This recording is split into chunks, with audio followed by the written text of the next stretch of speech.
ya Latif ya Alim ya Khabir. Aghithni ya Allah ya Rasulullah. La ilaha illallah Muhammad Rasulullah. Bismillahirrahmanirrahim. Alhamdulillahil wahidil ahad. Al-Farad as-Samad alladzi lam yalid wa lam yulad wa lam yakul lahu kufuwan ahad. Asyhadu an la ilaha illallah wa asyhadu anna Muhammadan abduhu wa rasuluh. La ilaha illallah wahdahu la syarika lahu, lahul mulku wa lahul hamd, wa huwa hayyun la yamut, biyadihil khairu wa huwa ala kulli syai'in qadir. Subhanaka la ilma lana illa ma 'allamtana innaka antal alimul hakim. Rabbi shrah li sadri wa yassir li amri wahlul 'uqdatam min lisani yafqahu qawli. Allahumma yassir wa la tu'assir wa la hawla wa la quwwata illa billahil 'aliyyil 'azim. Alhamdulillah, kita panjatkan puji dan syukur kehadrat Allah Subhanahu wa taala dengan limpah dan kurnianya, taufik dan inayahnya pada malam yang mulia ini kita dapat bersua semula.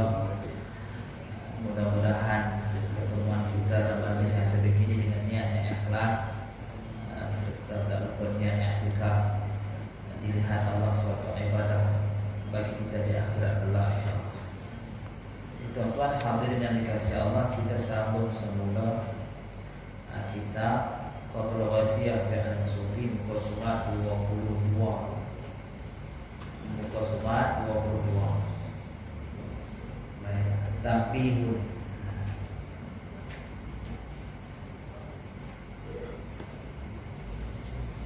Jadi kita dah lepas al-faslus sadis fi maqalatihi muddalan ala ma'al hikmah al-muta'alliqah bi hadzal 'alim.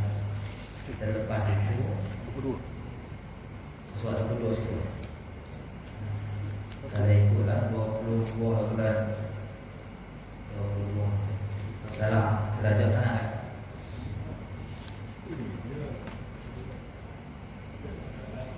Ya, 22. Betul ya? Betul. Baik, kita tengok. Tabbihun, ini suatu kesedaran. Ambil lah kan. Ha? Betul.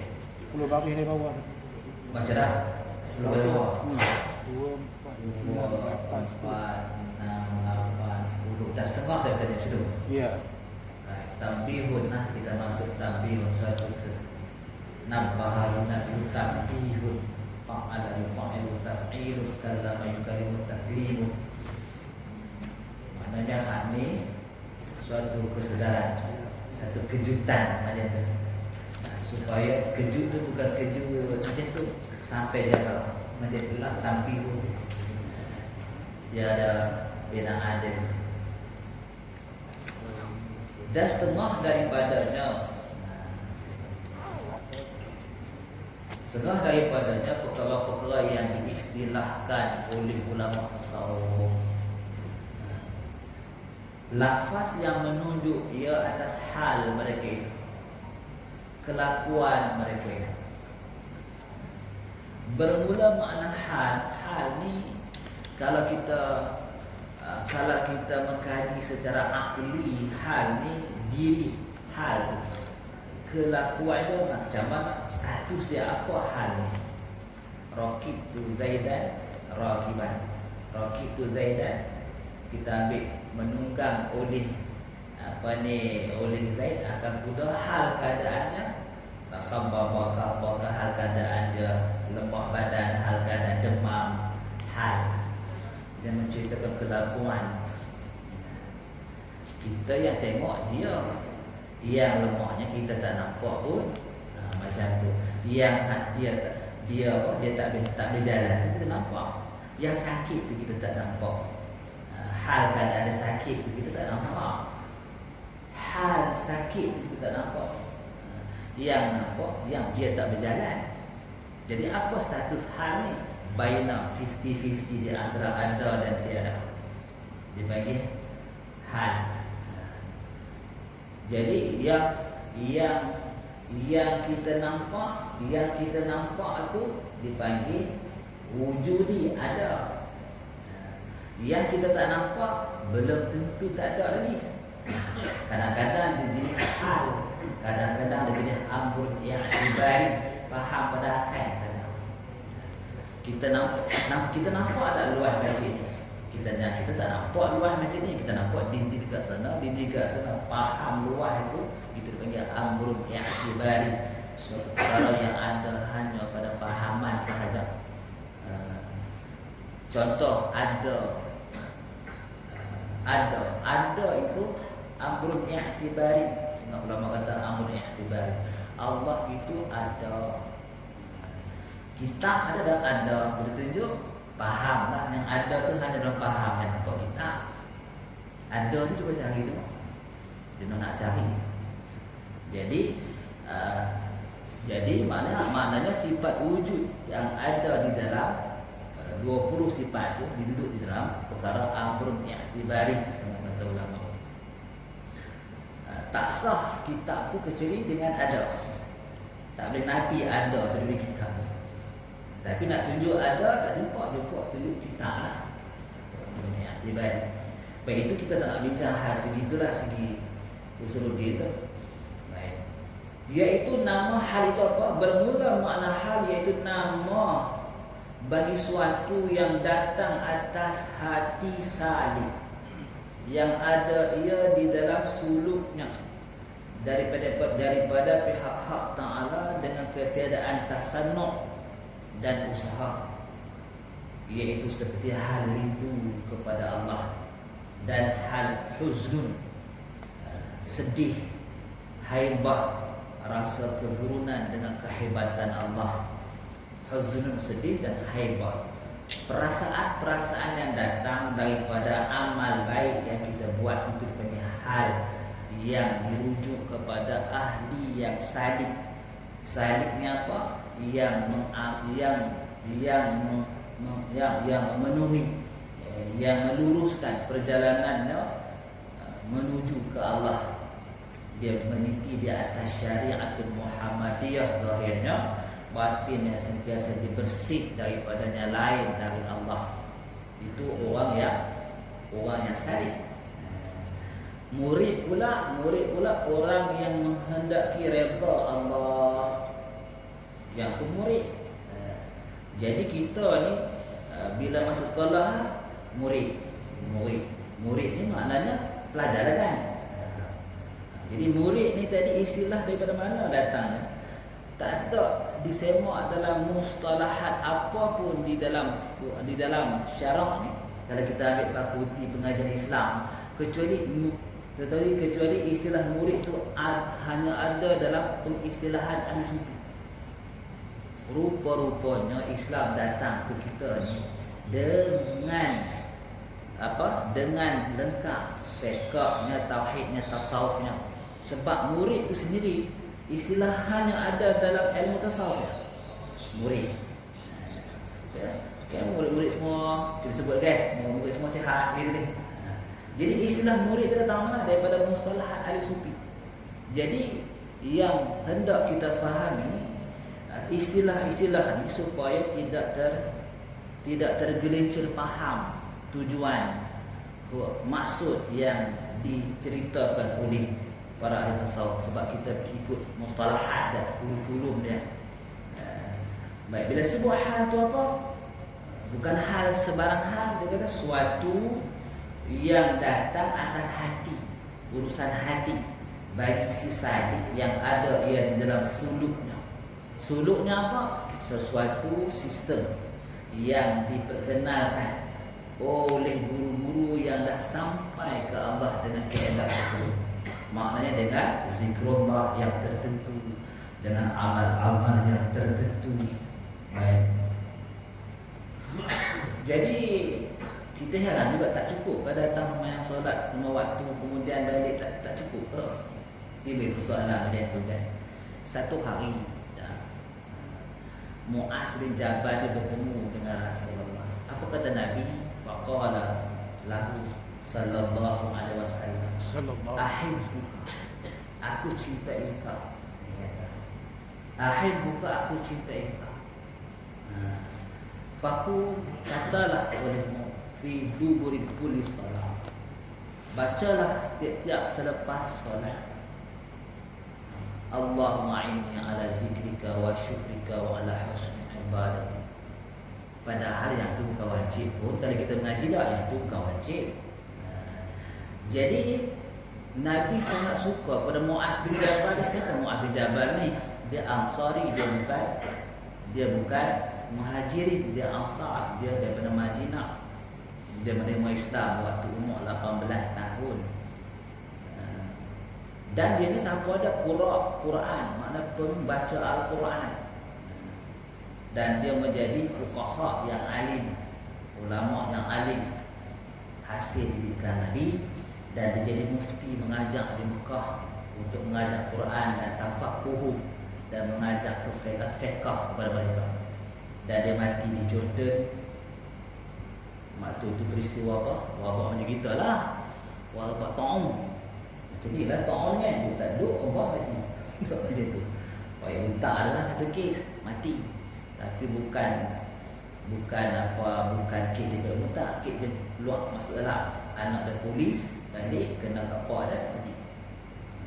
Ta'un lah tu. Ya, ta'un. Jadi segala amalan yang sunat-sunat ni diperketatkan oleh orang-orang tertentu untuk mendapat cinta ke Allah. Nabi tak akan Nabi tak akan bercakap aku cintakan dikau wahai Muaz, kecuali Allah mencintai Muaz. Maka Nabi bagi satu amalan nanti ada dengan baca, ya Allah a'inni ala zikrika, bantulah aku, tolonglah aku untuk sentiasa mengingatimu, wa ala zikrika, dan sentiasa berzikir, menyebut-nyebut namamu, sampailah habis doa tu tak. Jadi si sadik ni macam itulah. Maknanya orang yang sadik tak menambahkan pun fardu-fardu ni, yang salat 5 waktu jadi 6 tak, tetapi dia dipimpin oleh gurunya di dalam satu disiplin supaya mencapai kecintaan, di mana amalan yang diturunkan tu sanad sampai kepada Rasulullah. Contoh macam amalan tadi salah satunya. Baik. Jadi dia dikatakan hal ni sesuatu yang jatuh dalam hati si sadik ketika kita beramal, kita beristighfarkan astagfirullahalazim, astagfirullahalazim. Kadang-kadang bila mana astagfirullahalazim itu tadi tembus masuk ke kalbi kita mula berasa takut, berasa syahdu, berasa malu, macam tu. Itu hal dia panggil hal. Ya ke Ustaz, memang macam tu. Sebab sesuatu yang kita buat ada kesan dia. Fa amma man aqta wattaqa. Macam mana kesan firman Allah sebut dalam Al-Quran, fa amma man aqta wattaqa. Siapa yang mentaati Allah, siapa yang memberi, fa amma man aqta wattaqa, dan teguh mentaati Allah, wa saddaqa bil husna, dan mencintai, membenarkan segala kebaikan, hati seronok dengan yang baik-baik. Ujung dia yassiruhu lil yusra, kami akan mudahkan hidupnya. Apa pasal itu ujung mudah-mudah?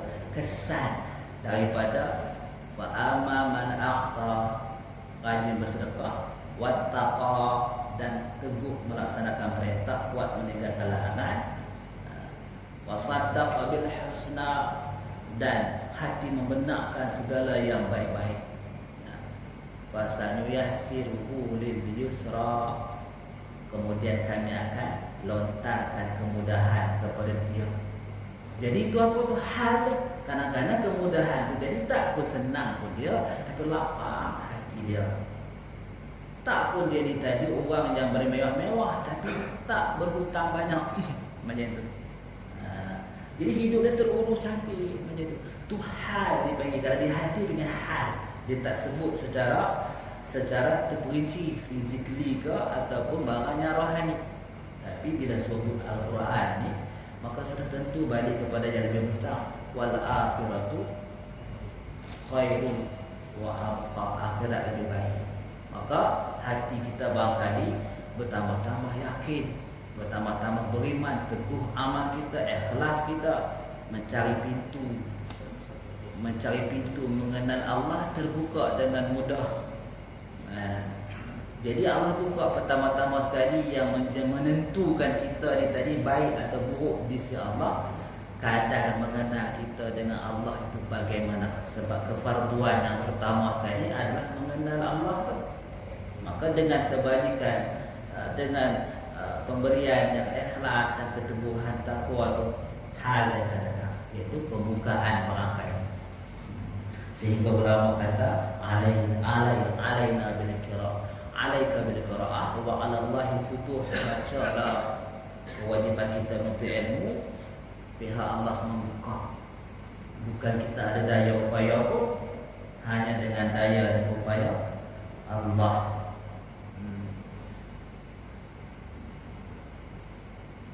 Lagi satu hal tu macam mana hal Nabi sebut dalam sebuah hadis ni. Nabi kata la tajidul abdu halawatan iman. Hamba ni takkan dapat kemanisan iman hatta yu'mina bil qadri, hinggalah dia beriman dengan qadar.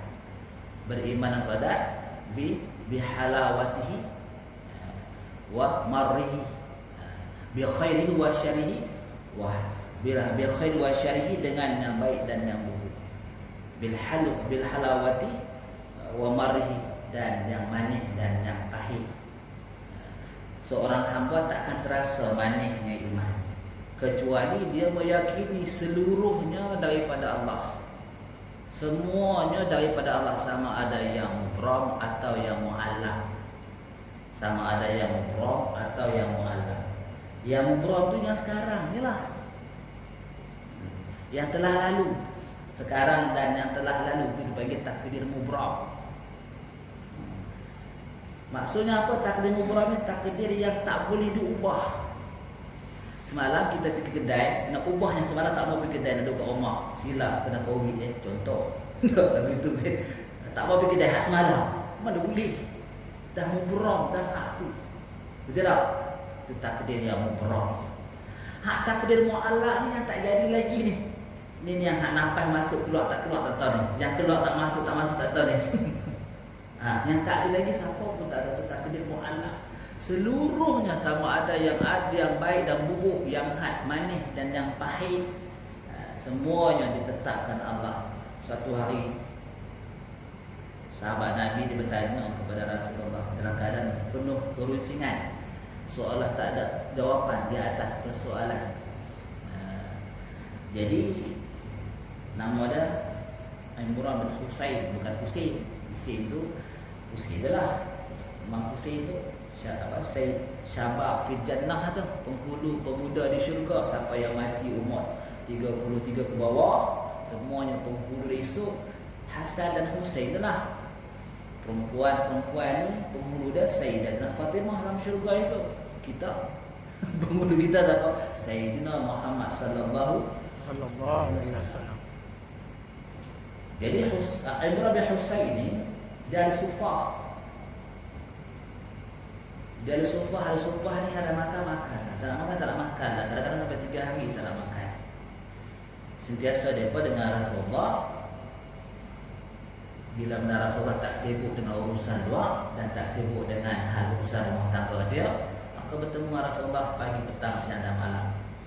Jadi satu hari dia bertanya mengaji. Dia lalu tiba soalan, Imran bin Husain pun mengaji lama pun. Pasal dia masih Islam ba'dal Fathul Mekah. Maknanya apa ni 3-4 tahun lepas tu kan Rasulullah pun meninggal, menurut wafat. Jadi dia mengaji semua 3 tahun lebih mengaji. Maka timbullah soalan dia mengaji, ada persoalan. Maka tanya ke Rasulullah, hal adakah ahli syurga tu yang di syurga telah ditetapkan Allah, ahli neraka yang dalam neraka tu telah pun ditetapkan Allah? Tabaan memang sudah tentu telah ditetapkan oleh Allah. Soalan penting, apa makna nak beramal sekarang? Apa faedah amalan sekarang? Itu yang keluar kod Imran bin Husain. Kalau namanya itu ya Rasulullah, yang beramal ni tak ada makna. Maka kata Rasulullah, muyasar, Allah Ta'ala ni akan mudah bima khuliqu, dengan apa yang dijadikan dia. Kalau dijadikan dia itu ahli syurga, dia mudah buat urusan ahli syurga. Walaupun bukan tentuan-tentuan kita masuk syurga dengan ketaatan, tapi alamat tu ada. Jadi kadang kita tengok kita ni ahli syurga ke neraka ke, rajin tawaf, rajin beribadat ke tak rajin. Kau sama aja buat ibadat pun seronok, buat maksiat pun seronok. Yang itu separuh-separuh, neraka separuh, syurga separuh. Dan itu tak. Apa yang mudah ni? Jadi kesedaran kita buat sekarang ni menunjukkan apakah natijah kita di sana. Ada syurga kah, neraka kah? Jawapan Rasulullah macam umum je. Baik. Jadi kita nak cerita apa ni? Kita cerita tentang hati. Maka perintahan Allah Subhanahu Wa Taala kepada hati disuruh elok. Macam mana elok zahir kita, begitulah dituntut eloknya hati. Maka orang yang nak mengelokkan hati ni bermula dengan saling. Bahawa pada saling dia tak elok. Orang yang bermula untuk mengislahkan qalbi ni, dia mesti masuk dalam ruang saling. Maka dalam ruang saling tu tadi, dia kena ada amal-amal tertentu yang sunat tak wajib, dia wajib untuk diri dia. Zikirnya 1000. Kau nak tu syurga tak beramai, tak kau lah kan? Mestilah beramai. Itu dah. Malamnya, siangnya, apa nak buat dah pun telah selesai di peringkat para ulama. Nak buat apa? Kita sampai tak tahu buat apa tu kira tak pernah saling, tak pernah elok hati. Istilah orang yang mengelokkan hati di dalam kitab tasawuf dipanggil saling. Bawah pada saling dia hanya sembrono. Maknanya apa yang disuruh syarak baik dia buat, dia tak kira elok ke tak elok hatinya, dia tak ambil hal, dia panggil abid. Bawah pada abid dia jadi tak ada level dah tu.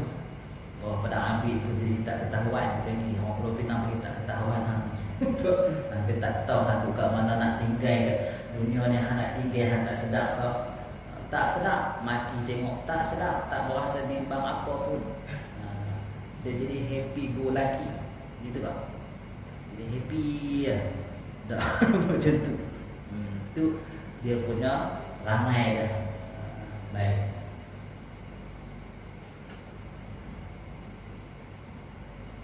Baik, suluk tadi daripada pihak hak Ta'ala dia kata hal yang datang ke hati itu ada daripada Tuhan, bukan khatirah-khatirah yang bukan-bukan. Kita ni ada langit yang dalamnya dikandung Baitul Ma'mur. Kan cerita langit pertama, langit kedua sampai langit ketujuh tu kan Baitul Ma'mur. Atas pada Baitul Ma'mur apa? Kursi. Atas kursi apa? Arash. Yang mana tahu tu baca kitab lah. Pasal itu benda nak tunjuk tak boleh. Jadi atas langit paling bawah tu dipanggil sama dunia. Dia panggil langit dunia. Yang di situ ada Nabi Adam alaihissalam. Bawah pada tu dia panggil alam misal. Alam yang dipenuhi dengan penipuan. Waja'alna rujuman li syayatin, masabih aja masabihan kami jadikan di atas sana tu masabih, maknanya planet-planet, bintang-bintang selain pada hias langit dan sebagai panduan kepada manusia atas bumi nak tengok arah utara, selatan, timur dan barat. Juga masabih sebagai rujuman li syayatin, untuk melontar setan-setan yang nak pergi dengar kat langit tu, rupanya hak tinggi tu setan dah sampai. Jadi bila kita faham macam tu, apa dia buat di situ? Dia alam misal ni tuan-tuan, di sana tu dihiasi dengan berbagai-bagai. keelokan bagi orang yang sentiasa menjalani jalan kerohanian ni, dia akan diperlihatkan keajaiban-keajaiban yang ditiru apa yang ada di langit pertama, kedua, hatta Baitul Ma'mur palsu pun ada di bawah langit pertama ni. Jadi katalah di sana ada pohon-pohon yang bercahaya, maka dibuatlah pohon-pohon bercahaya bagi roh yang melintas alam jasmani ni. Dalam dia beramal, dia akan keluar pi menuju kepada alam misal, alam gaib, untuk dia sampai menembusi ke alam satu lagi, alam malakut. Alam malakut ni lagi pertama ke atas ni sampai alam Jabal, alam lahut. Jadi bila macam tu, ramai orang petapa ni yang dikononnya salik ilallah ni, dia akan diangkat, dan angkat rohaniah dia tu tadi barangkali tersangkut sebelum alam malakut di bawah langit pertama, dan dia merasa dia cukup hebat sampai dia masuk Baitul Ma'mur, sampai dia bertemu dengan ruh ni kononnya. Sebab tu kalau lah tidak dari Allah, maksudnya hal tu jaga-jaga. Jadi bagaimana nak tahu dari Allah? Man hasuna bidayatuhu hasuna nihayatuhu. Siapa yang baik permulaannya dengan Allah, maka baik kesudahannya.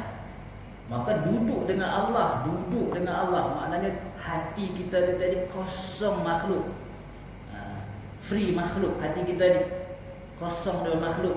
Macam mana nak kosong daripada makhluk? Kalau kita makan kan Allah yang bagi kenyang, makanan tu pun Allah yang jadikan. Betul tak? Bukan menyertai, bukan ada kekuatan yang Allah tinggalkan pada makanan sehingga mengenyangkan kita, tak ada langsung. Bukan Allah Ta'ala jadikan dalam tu. Bukan Allah Ta'ala jadikan kuasa pada makanan tu, kemudian kita makan, kekenyangan tu datang setelah kuasa dijadikan dalam makanan, tak langsung. Jadi makan yang kita makan tu, makanan yang kita makan tu tadi dengan mengenyangkan daripada Allah tu tadi, tak ada terikat sama sekali, 100% tak terikat. Sebabnya kalau kita terikat, dia jadi mulazamat. Allah tak dapat nak mengenyangkan kita kecuali dengan makan. Contoh, di situ Allah lemah ke Allah berkuasa? Lemah kan? Maha suci, dia tak terikat langsung. Dan dia tidak jadikan satu kuasa kenyang kepada makanan yang kita makan tu, sehingga daripada makanan tu mengenyangkan kita. Tak sama sekali. Makanya maksudnya macam mana? Maksudnya kalau kita makan makanan sebesar gunung, saya ada gunung lah, tu bukit apa tu? Kalau kat Semanggu itu guru Semanggu ya, Taipei Maxwell kan, sebesar Maxwell makanan pun kalau lah Allah kehendaki tak kenyang sampai habis kita makan, tak kenyang. Jadi kenyangnya dari Allah, bukan dari makan tu. Sembuhnya dari Allah. Maka hati kita tu kosong, terpegang dengan kerana makhluk sezarah pun. Ketika melihat dan merasai sesuatu, kecuali hanya kepada Allah. Hak tu kata free makhluk tu. Dia tak buat macam tu. Rasa-rasa tak pernah nak buat pun, sebab tak sahih dah tu. Sebab tak sahih dah tu. Kita proses salib ni, salib. Maka kesedihan kita bukan kerana Allah, kerana benda yang hilang. Kesedihan kita bukan kerana Allah, kerana yang kita kehendaki tak tercapai. Bukan kerana Allah sampai dari dulu sampai sekarang. Kalau kita tak kosongkan makhluk dalam hati, maka hal yang dipanggil huznun, haibah dan rindu takkan ada dalam hati kita. Ini dipanggil hal yang daripada Allah. Maka hal-hal yang macam ini dipanggil hal yang hebat, hal yang mulia, hal yang bagus.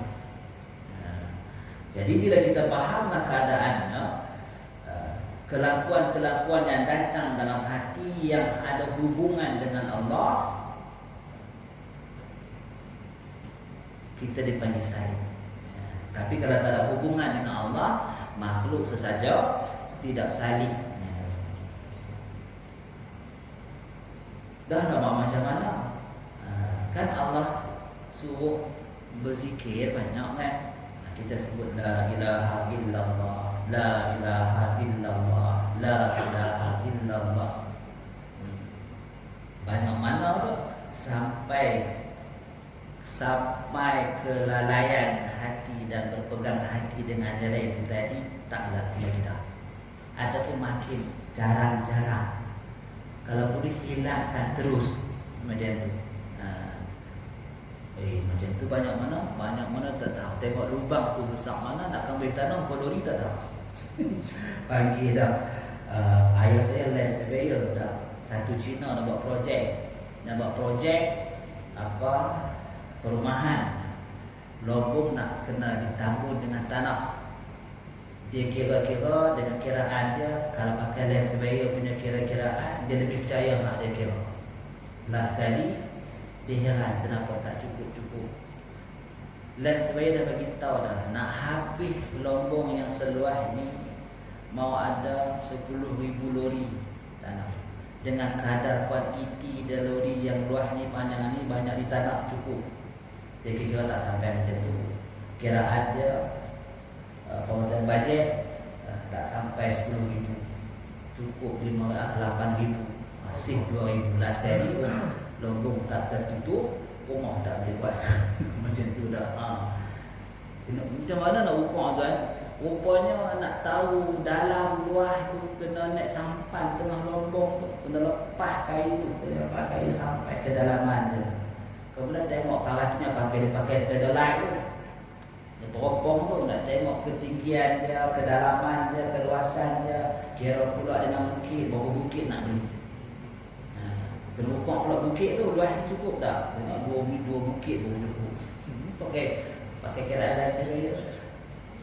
Mana tengok keluasan dan kedalaman, kita lalai dengan Allah tu, baru boleh tutup dan baru boleh ingat dekat Allah daripada lalai dan terpegang dengan makhluk.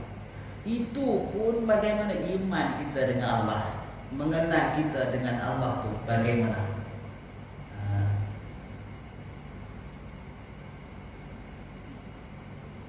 Sebab tu sebelum ni kita baca kaifa yatasawwaru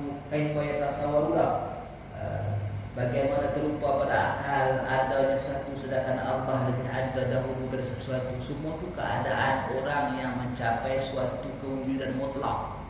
Suatu kewujudan mutlak yang hanya mencapai satu keadaan yang hanya ada hakikatnya Allah. Hati dia sampai ke tahap tu.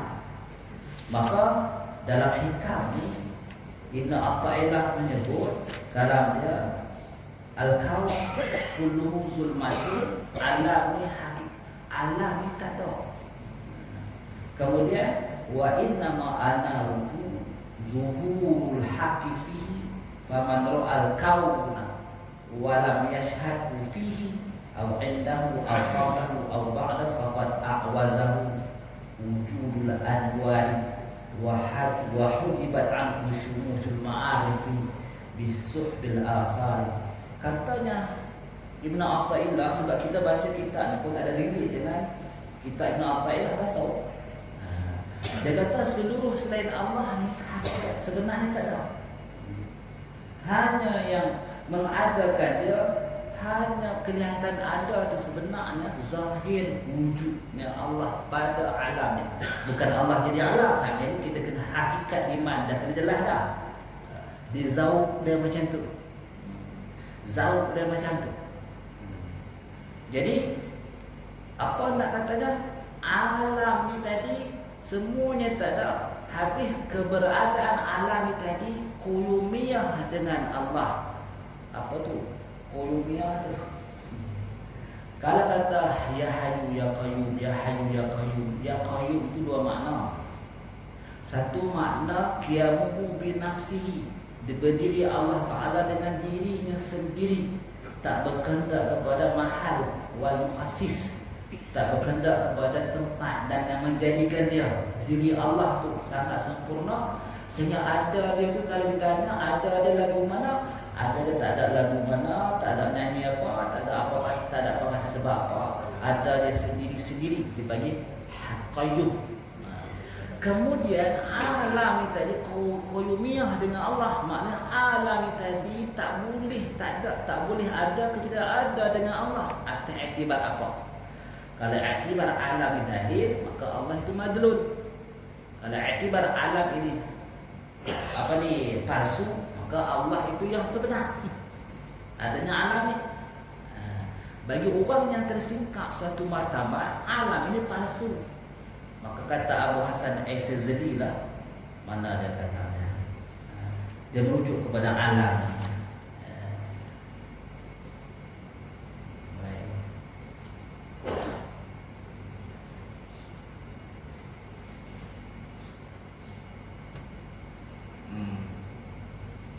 Kata Imam Abu Hasan Al-Ghazali lah, alam ni dia kata apa?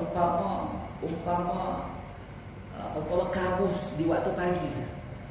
Nak dibandingkan wujud Allah, alam umpama kabus di waktu pagi. Nampak macam ada tapi tak tahu. Bila dekat tak tahu. Macam sebab adanya tak berhakikat, adanya dengan adanya Allah. Hal ini bukan pada pandangan akal, ini pada pandangan zauq. Macam tu, pada pandangan zauq. Ustaz ni tak agak cakap macam itu kan, dia katakan Allah ni alam. Macam tu. Kita dah pasti kewujudan semua ni tadi. Allah tu adanya bagaimana? Allah ni ada dengan alam ni muhit, melengkapi. Muhit ni meliputi, muhit. Maka dengan sebab muhit itu tak boleh nak dituju.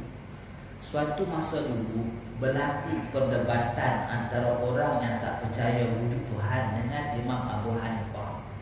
Dia kata apa? Wahai walan, andai kata adanya Tuhan sekarang ni, tunjukkan aku sekarang di mana dia. Maka Imam Abu Hanifah kata apa?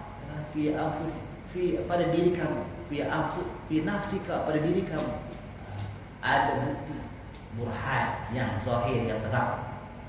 Terkejut dia, macam mana? Yakinkah tidak kamu ruh tu ada? Yakin? Maka tunjuk kepada ruh tu di mana. Jadi wujud Allah itu dengan alam ni tak boleh ditunjuk, maknanya tak bertempat. Bukan boleh di atas, di bawah, di kiri, di kanan. Laisa kamitslihi syai'un wa huwa samiul basir. Maka bagi orang hakikat, bagi orang yang dibuka Allah hati dia dengan zauq yang macam tu, mara'aitu syai'an, tak pun melihat sesuatu illa wa ra'aitu Allah fi, kita lihat Allah di dalam sesuatu, bukan di dalam sesuatu tu Allah menginap dalam tu. Dia bukan bercakap secara akli tu, dia bercakap secara zauqi. Dipanggil ni wahdatul wujud, disebut dalam Tuhfatul Murid, ditaklik oleh Syekh Ali Jumaah Mufti Mesir. Ada golongan yang Allah singkap sampai ke tahap tu, hubungan hati dia dengan Allah, sehingga tak ada tersingkap yang lain, tak ada datang yang lain tu, sehingga dia dengan Allah, wujud Allah tu lebih zahir daripada wujud yang lain. Macam tu. Dia panggil fana. Maka Nabi pernah kata Nabi pernah sebut, ala ma kharallahi batil, adakah tidak daripada Allah yang tiada. Nabi sebut tu waktu bila tu? Wurud asbabul wurud, sebutan Nabi ala ma kharallahi batil itu syair. Dan seluruh nikmat semuanya tiada, azail akan tiada. Waktu Nabi tu baca azan, kita pun sangat clear kan? Jadi azan lah. Masuk isyarat kan? Jadi maknanya kita berhenti di situ. Tak dapat nak sambung pasal SOP. Pasal SOP. Jadi kok mana insya-Allah kita akan bertemu lagi. Wa Allah